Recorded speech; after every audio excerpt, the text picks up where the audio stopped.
Olá, brasileiros de bem, brasileiros trabalhadores, brasileiros sem STF. Domingo de Páscoa, espero que todos estejam num dia de reflexão, um dia de família, estejam todos muito bem.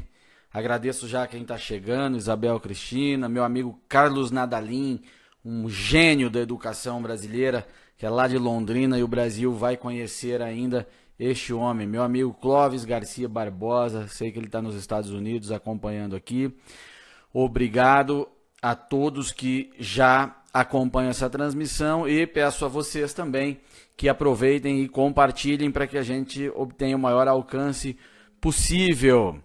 Todos os comentários serão lidos por mim após a transmissão. Eu reassisto as lives e leio todos os comentários. Como eu sempre digo, não consigo responder a todos, mas todos são lidos por mim. Eu quero comentar essa notícia que foi veiculada pela revista Isto É, publicada pela revista Isto É, que diz que a caserna está fervendo, temperatura sobe entre os militares. O que isso tem a ver de verdade, o que não tem e quais os riscos ou consequências do que está acontecendo? Bom, primeiro que, por mais que eu não tenha uma fonte direta entre os militares que diga isso, as fontes são públicas também.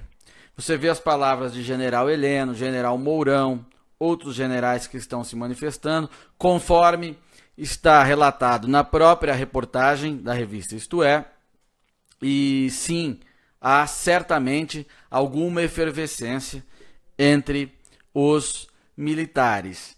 E isso, neste momento de STF fazendo patifaria para proteger condenado, patifaria para proteger Luiz Inácio, o lavador de dinheiro e corrupto, segundo o Tribunal Regional Federal, é absolutamente normal que os militares se inquietem. Sabe por quê, senhores? Porque apesar de eles terem prerrogativas próprias, limitações de uma série de coisas, eles também são cidadãos brasileiros, são homens e mulheres comuns, que têm a sua moral, seus valores, seu compromisso com o país. E como homens, certamente, como um cidadão que acorda cedo para ir trabalhar, para ir bater laje numa obra, ou para ir tocar o seu próprio negócio, esses homens da farda também se indignam, mesmo com toda a limitação deles. E é óbvio que questionamentos percorrem os quartéis. Como não? Alguém acha aqui que os militares são seres extraterrestres? Tudo bem que as forças são organizadas na base da hierarquia e da disciplina, mas eles são homens e mulheres comuns, pais de família, educam seus filhos, vivem no Brasil. O que eles têm de diferente são as limitações e também o poder de agir, porque detêm o poder das armas. E aí eles estarão obedientes ao que diz a Constituição e as limitações impostas legalmente a eles, ou não? Essa é outra história que a gente entra ali. Mas que a revista Isto É está correta, por mais que a reportagem em si não traga muitos elementos, mas o questionamento que eles fazem, que eu entendo que gera, né, a publicação de uma reportagem assim, ele é correto e faz sentido, sim, senhor. Certamente há discussões, há manifestações particulares de militares que questionam o que está acontecendo com o Brasil, se isto é normal ou não é normal.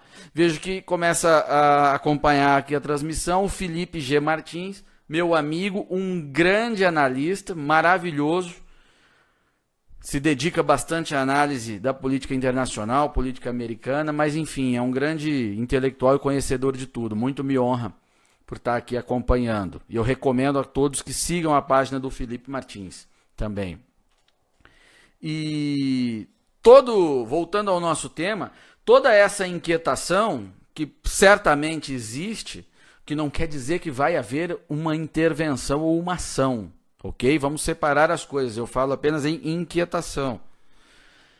Ela existe por culpa direta do Supremo Tribunal Federal.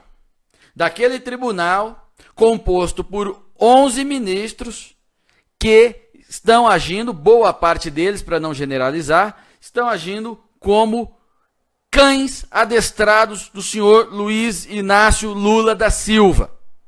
Sim, são palavras fortes, mas é isso que eles são.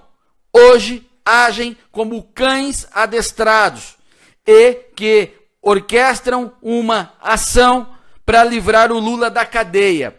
Aí querem o quê? Que o país não se inquiete? Querem que manifestações não sejam convocadas? Como esta manifestação do dia 3, que todos devem ir? É o que nos resta fazer? Quer que os homens das armas também não se questionem? Ora, senhores ministros, senhores autoridades, senhores acham que estão onde? Senhores não estão investidos em cargo em Marte. Brasília é longe, mas não é Marte. Todo mundo sabe o que acontece lá hoje. A velocidade da comunicação, o nível de comunicação é outro, senhores. Então não pensem que acertos em gabinetes com ar-condicionado em Brasília não chegam mais às pessoas. Hoje chegam. E o que está acontecendo a respeito do Lula, no habeas corpus do Lula, tem cheiro de acerto de gabinete. E está todo mundo entendendo assim. E é vocês que estão incendiando o país. Não é o Paulo aqui com o microfoninho direto do escritório de casa dele, ou qualquer outro comunicador, jornalista ou político. São os senhores togados que envergonham o negro da toga. Me parece mais que deveria ser uma toga vermelha. Seria mais realista, pelo menos. Então, se há 1964, é a semelhança de que as instituições estão funcionando mal, se é que estão funcionando. Não funcionam para proteger uns, como o Lula, e não dão a mínima para cidadãos comuns, como vocês que estão me assistindo. Ou quem é que não tem uma ação correndo nos tribunais brasileiros e aguarda por anos e anos por uma decisão? Quando é assim, significa que a instituição não está funcionando muito bem. Eu mesmo tenho um pedido de liminar no Supremo Tribunal Federal que está há mais de 1 ano no gabinete de um ministro, que não a avalia. Se perguntar para mim, está funcionando bem? Eu tenho uma razão material para dizer, não está. Mas isso é pouco. Mas a percepção geral é de que não está. E de que o Supremo já não obedece à Constituição, ao ordenamento jurídico do país. Ele obedece a um condenado, chefe de quadrilha, e que, para escapar da cadeia, quer fugir para a presidência da República. A consequência natural é a inquietação em todos os níveis da sociedade brasileira. Seja numa sala de aula que discute o assunto, numa oficina mecânica em que discute o assunto, ou numa roda de militares. 1964 era um tanto diferente. Aconteceu a intervenção, deu no que deu, mas o cenário tinha semelhanças e diferenças. Qual que é a semelhança? Insegurança geral. Nada funcionando, nada no país funcionava. E havia um elemento que é muito caro aos militares. Além do contexto internacional, de uma potência, os Estados Unidos liderando o mundo livre e a União Soviética liderando o mundo comunista, e a ameaça comunista real no Brasil, não no sentido que vivemos hoje, que é cultural, gramscista, mas a ameaça armada, com grupos organizados, armados, Partido Comunista Brasileiro recebendo dinheiro da União Soviética, Cuba, mas havia inclusive fomentada pelo próprio presidente da República na época, o senhor João Goulart, que não tinha legitimidade popular, tal qual não tem o Temer. Ele era um presidente tampão que assumiu com a renúncia do Jânio Quadros. O João Goulart, comunista, fomentava a quebra da hierarquia nas Forças Armadas. Ele alardeava para quem quisesse ouvir que ele tinha um dispositivo militar leal a ele e usava de todos os meios para alimentar a anarquia, a revolta ou a quebra de hierarquia e disciplina nas forças. E isso é vital para as Forças Armadas. Então, ou há uma ação para estancar a subversão na força, ou a força se destrói. Além disso, então você tem o inimigo agindo dentro da própria força, com a ameaça da quebra da hierarquia, da desestabilização completa da força, e também a ameaça armada. Ou seja, havia grupos que queriam dar um golpe no país e constituir aqui uma ditadura comunista, e eles estavam armados, treinados para isso. E as pessoas comuns, o brasileiro comum de bem, não tinha os meios para enfrentar este inimigo. Então os militares acabaram agindo. Os militares tomaram a iniciativa, tiveram a iniciativa e tomaram o poder em 1964. Então, considerem este elemento. Havia o inimigo armado, onde só o exército, só as forças armadas, o militar também armado, conseguiria enfrentá-lo. Além, principalmente, da quebra. Fazendo a live do celular, meu pai estava ligando aqui e eu tive que desligar. Isso é muito grave e, claro, soma-se isso a todo o contexto internacional e aconteceu, então, a intervenção. Hoje é diferente. O presidente atual, Michel Temer, provavelmente um criminoso, tudo indica que é um criminoso, mas é o presidente em exercício, não fomenta a quebra de hierarquia na força. As forças estão lá muito mais profissionalizadas, inclusive, do que naquele 64 ou naquele pré-64. A inquietação nas ruas.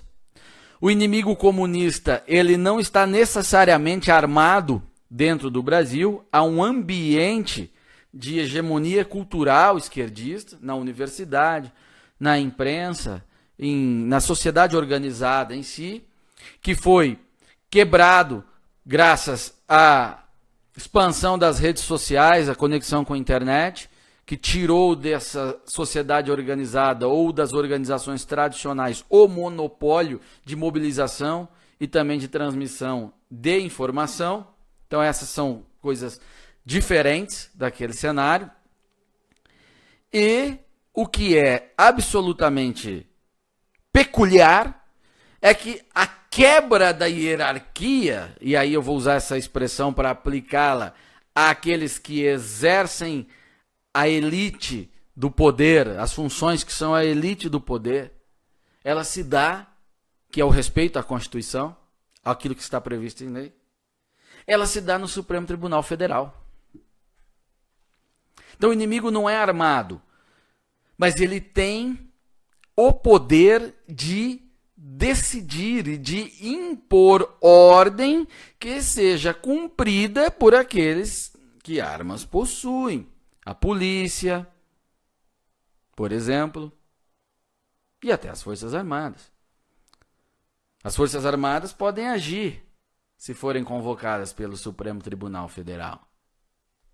Se isso acontecesse, as Forças Armadas acatariam um chamado deste STF? O que vocês acham? Estão me assistindo? A clima? Eu tenho dúvidas sinceras. Não quero ser irresponsável, tá? Por mais que o assunto seja delicado. E eu estou confessando. Porque a força remete todo este cenário. Eu acredito que vai haver algo que as forças invadam o Supremo Tribunal Federal e arranquem os ministros de lá? Não, eu não acredito. Eu torço para que a situação se resolva muito antes disso. Isso não é bom. Qualquer ruptura nesse sentido, ela leva a uma consequência que ninguém tem o controle. Eu sei que as pessoas são tomadas por desesperança, que as pessoas estão ansiosas para que essa situação toda seja resolvida, mas que a ação direta, de ruptura, revolucionária, ela pode levar a lugares indesejados. Se num primeiro momento ela responde a uma ansiedade que você tem, que a população tem, num segundo momento a consequência pode ser muito ruim. 64 mesmo teve problemas, gerou problemas muito sérios. Um deles foi a destruição da própria direita nacional.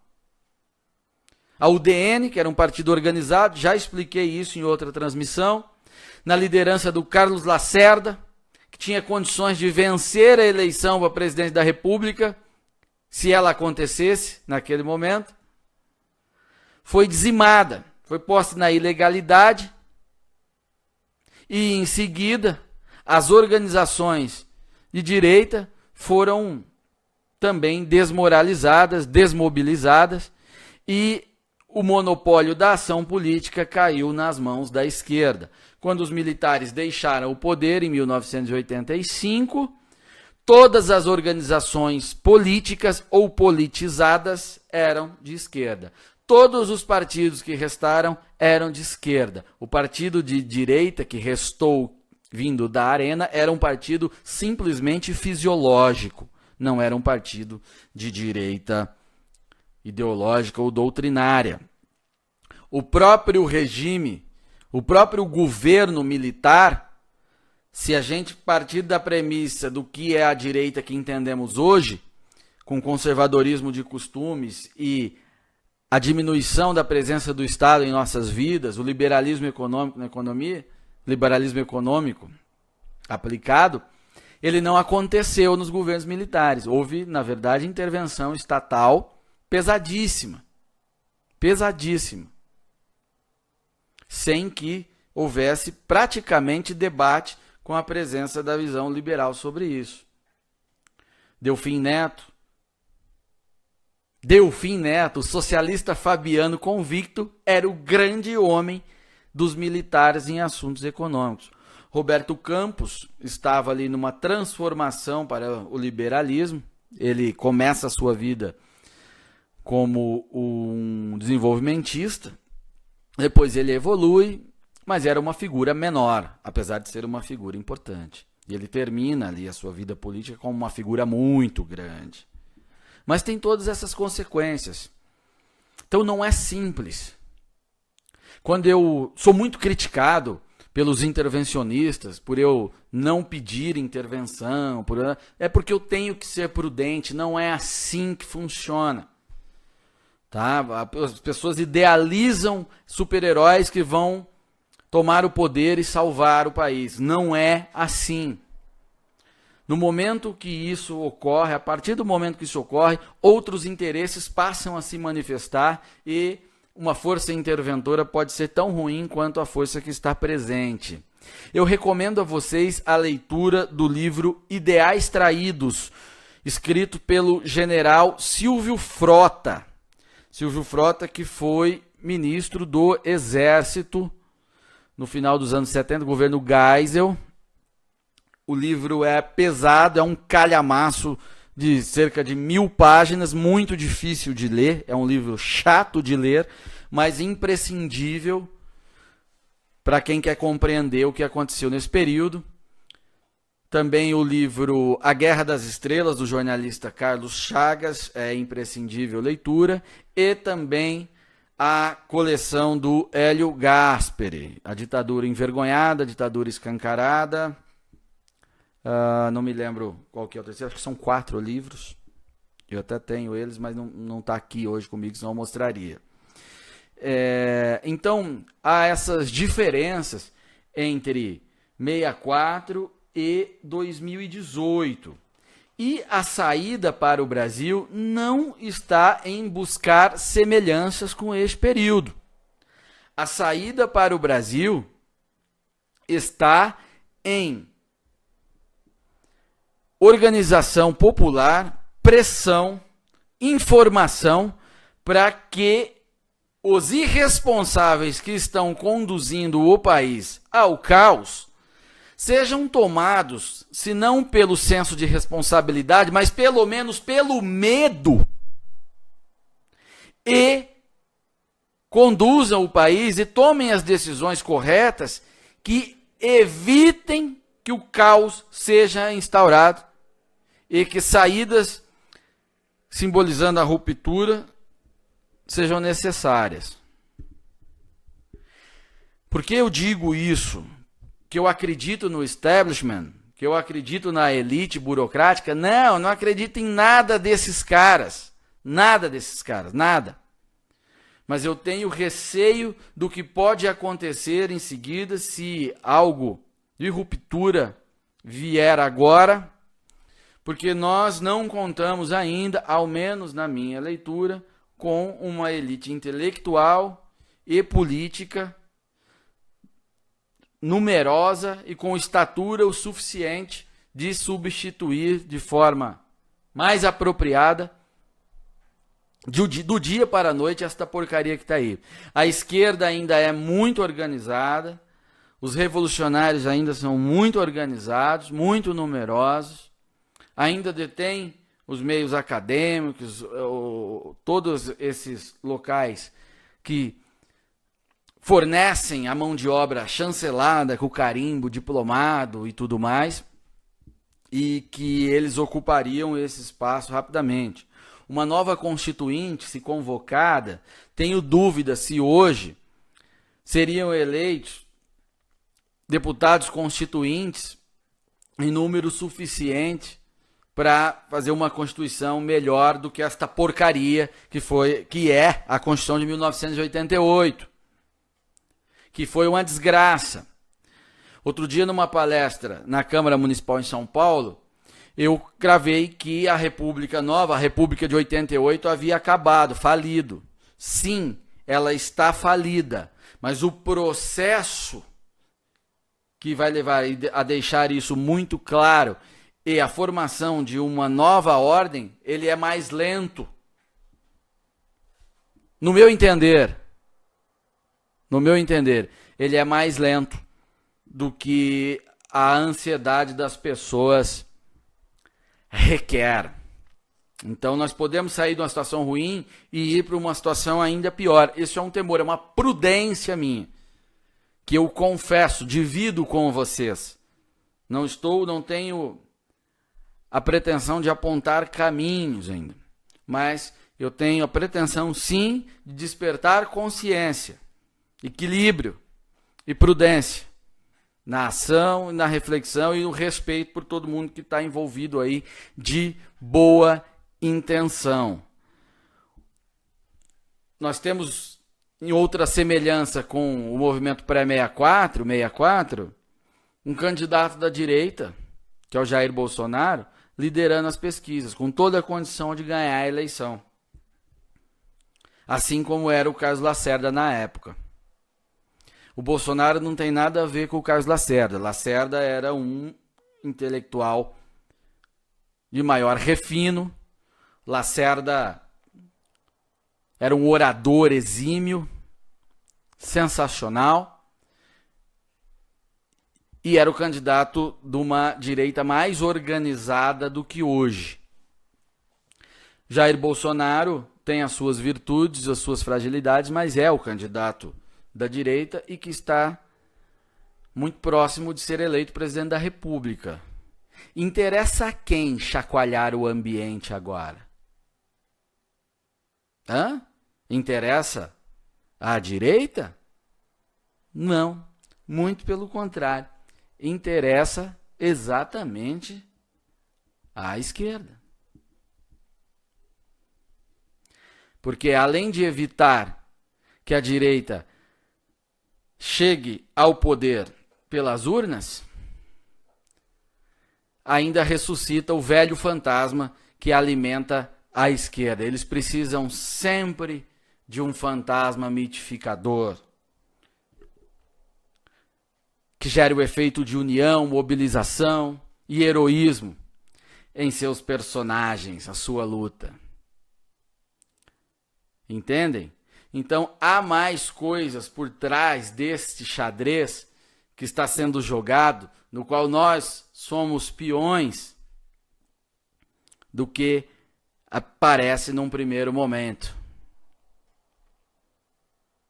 Alguém me pergunta, em que planeta você está vivendo, moço? Isso aqui está perdido. Não, amigo. Eu estou vivendo no Brasil. Ocorre que eu estou pensando, raciocinando sobre cada detalhe da nossa realidade e sendo prudente com cada consequência possível. Porque gritar é fácil, apontar é fácil, mas agir é muito difícil.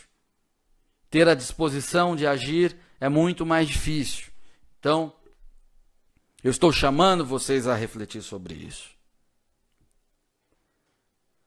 De qualquer maneira, o fato de uma revista de circulação nacional, e a percepção de vocês também, independente de matéria da revista, demonstrar que há inquietação no meio das armas, já é a prova de que algo muito complicado está para acontecer. O país não está normal. Não tem como estar normal. E eu convido vocês a participarem como forma de